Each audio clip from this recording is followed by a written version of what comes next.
Hi, my name is Chef Toka, and today I'll be baking the entree, which is going to be the revolutionary garlic bread. Let's start cooking. First step is to preheat the Anger oven to 350 degrees Fahrenheit. This represents the higher class white people doing everything in their power to anger the black people and the peasants in both revolutions, such as taking away their freedom, not allowing them to own any land, and giving them very little light. Step 2, in a small saucepan over medium heat, melt slavery butter, shredded white mozzarella, and mix with Will to Freedom garlic powder along with dried blood parsley. This fully represents suffering on the black people and French peasants' behalf. Not only are they working long hours for their enemies without getting paid the most basic things, neither do they own a place to live, but they also constantly have to sacrifice their freedom, living comfortably, not getting education, for some even their lives. The black people had no freedom whatsoever. However, the peasants in France had very little. The peasants in France, however, were being highly taxed despite their very little amount of money.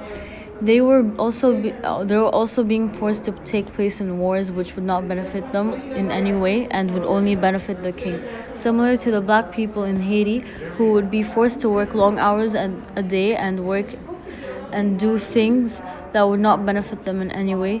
Since now, wait for the mixture to fully melt. The third step is to place the French bread on a medium baking sheet. Using a basting brush, brush profusely on the peasants and black people mixture. This represents the high-class white people constantly pushing the blacks and peasants to their limits. The last step is to bake in the preheated angry oven approximately for 10 minutes until lightly toasted. Remove from heat, sprinkle with shredded white mozzarella cheese and any remaining peasants and black people mixture. Return to oven approximately 5 minutes or until whites are completely melted and bread is lightly brown. This represents the high-class whites taking over people's remaining belongings. And now you have your garlic bread. After you had your amazing entree, we're going to be doing our main dish, which is the revolt of spaghetti and meatballs. My name is Chef So. To do is put 1 pound of your equal spaghetti into a pot with boiling hot water. The spaghetti represents the equality that black slaves had been hoping for a really long time, as well as peasants in France. This is because social classes were extremely unfair, and it was all sorted in a way that if you were rich or white, or from a royal family, you would go at the top, and if you were a farmer, you would go at the bottom. If you were a slave, you were just property. People were really mad at this, and after the revolution, people actually started having inequality and started treating each other as normal human beings and not as classified as well. That made a huge outcome in history in general because people actually started treating each other as human beings and not as, oh, you're a slave, so I need to treat you like property. So after that, there was kind of some equality. Some people didn't really agree with that, but over the years, it progressed better, which was a big outcome. After you have drained your spaghetti, the next step would be to place 1 pound of crushed ground meat into a medium metal bowl.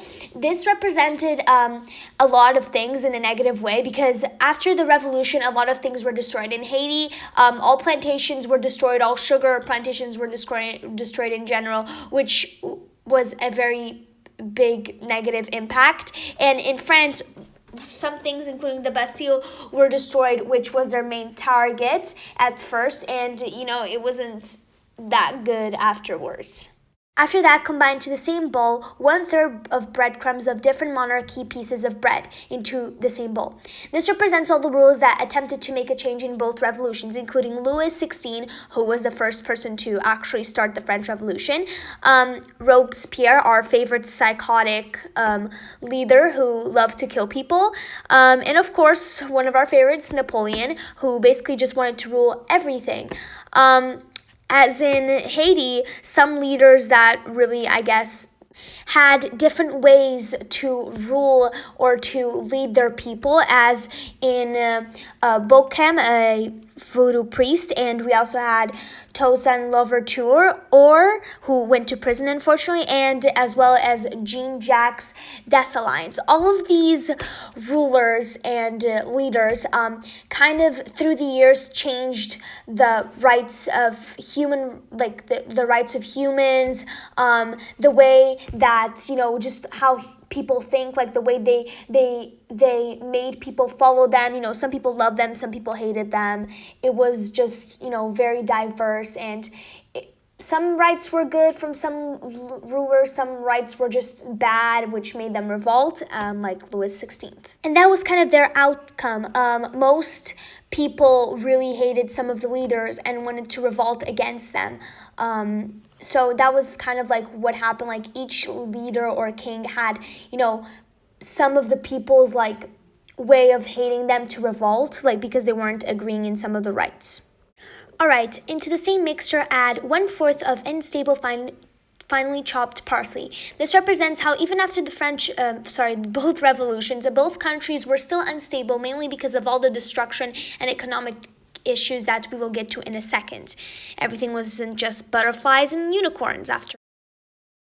Into the same mixture, add 1/4 of historical Parmesan cheese. This represents the outcome of how historical and successful these revolutions are. Haiti had a massive impact on changing slavery in a whole different way. They were one of the first, countries to actually talk about their independence and actually fight for their independence, even if they were going to get killed, which was very admiring till today. And one of the reasons, if it wasn't for them, maybe we would still be living in slavery, as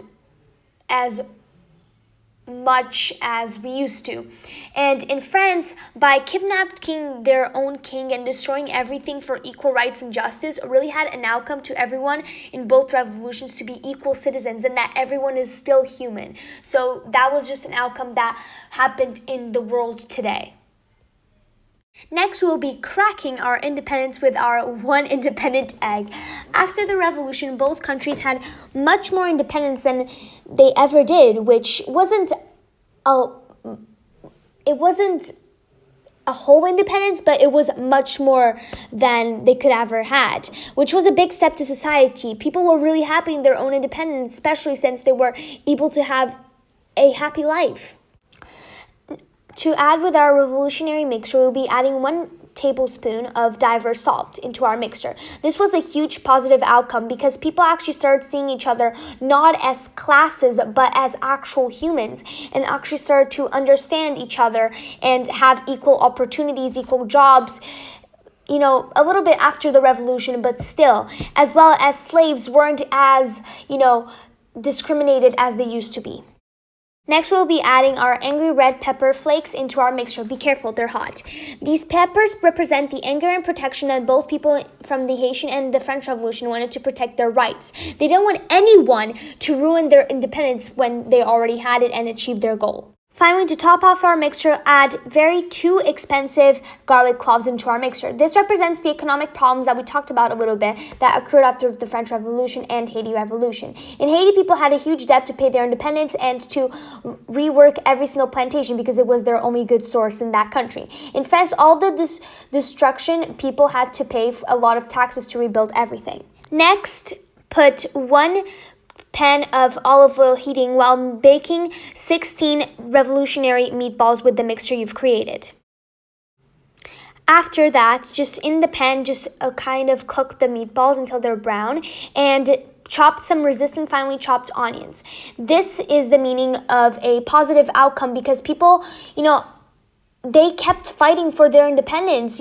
Even though they already had a bit, they didn't let anyone to ruin it. Like Napoleon wanted to, go back and fight Haiti. They didn't let him. They just killed every single one of his military. As in France, they also wanted to keep their goal to be independent. Next, with the pot of olive oil, add the onions and 1 can of deadly tomatoes. This represents all the lives that were lost during both revolutions. In the Haitian Revolution, a lot of black slaves were killed for fighting for independence, as well as white people because of diseases that spread around. In France as well, the revolution, there were a lot of people who were killed by the guillotine and died to fight for equality. There was blood everywhere. Next, into your sauce, add one peaceful bay leaf into your mixture. This represents the positive outcome for both revolutions. This outcome was peace that occurred between everyone. Everyone just wanted to work on trying to, raise economy in each country and just to Next rebuild up, everything. add 1 pinch of black pepper and 1 tablespoon of white salt into your bloody sauce. Add your meatballs and stir it nicely with the sauce for about 8 minutes, 10 minutes until thickened. Lastly, add the meatballs with the sauce into your spaghetti, and there you go, you have your revolt of meatballs and spaghetti. Bon appetit! Next, for our dessert, we're gonna bake the communist cake. First, we're gonna preheat the unemployment rate oven to 175 degrees. This represents how before the revolution, one of the major problems in the country and causes for the revolution was that many people were unemployed and they were living very poor lives.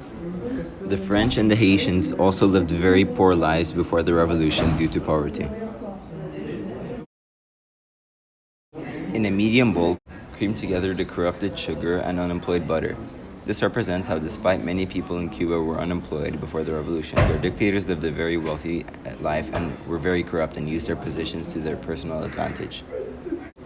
This also relates to the French and Haitian revolutions because both had very corrupt leaders or dictators like Fulgencio Batista, whilst many people were poor. Then, into a medium bowl, beat in the American organized criminal eggs, one at a time.